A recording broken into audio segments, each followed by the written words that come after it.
Hello, this is Kyle with Rocketman Plumbing here in Albuquerque, New Mexico. And I'm going to talk about different types of furnaces that you might have in your house and which ones are better than others. Typical one is old wall furnaces. They're just radiant heat wall furnaces. They're good for small apartments. And on wall furnaces, you can get a single wall that basically is good for one room, or you can get a double wall furnace that is back to back that can actually heat two different rooms. Another one which I loved as a kid, and that is radiant heat floor furnaces. If you have an older, this is basically all in older houses that have crawl spaces underneath them. They radiate heat from the floor up. If you're a kid and you're really cold, you've been playing out in the winter, it's wonderful to just stand on top of them and unthaw.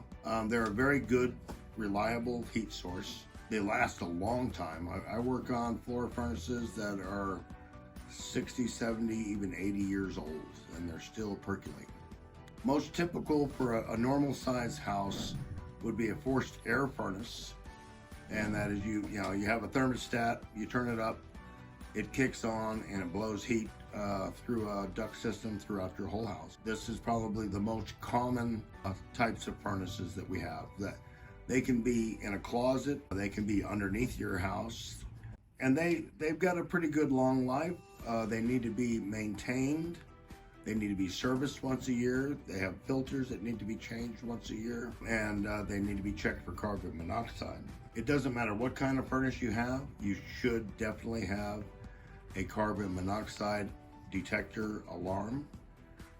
It's a safe thing for you and your family or anyone you might have a house rented to. And I think if you have a rental, it's a law, you have to have it. But it's a very, very good idea. Another type of furnace is a boiler that has radiant heat. And these are very good, efficient heating system. Unless your house was built with one installed, it is an incredible amount of work and cost to install one into your house if you don't already have one. But they are about the most efficient heating source you have. Another is what's called mini split systems, and they do heating and cooling. There's a compressor outside. They're good for heating and cooling. Best for just one room or very, very small apartments. They're very good, but they have to be serviced quite often. Another is what's called a split system, and that is you have the compressor outside, and this is air conditioning.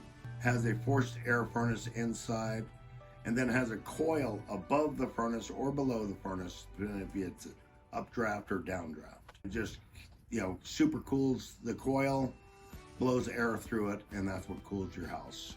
Again, those are very good systems, but they have to be kept up and they have to be serviced to make sure they're working correctly.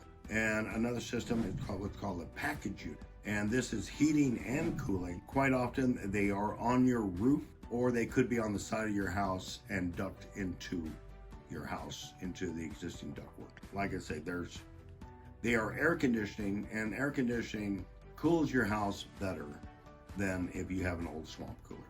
If you've got a good swamp cooler and your house is insulated well, it can cool your house pretty good. But as far as I'm concerned, HVAC is probably the best route to go. It costs more to install. Overall, the comfort of your family is worth every dime of it. And those are the different types of heating and cooling systems. I hope you stay cool. I hope you stay warm.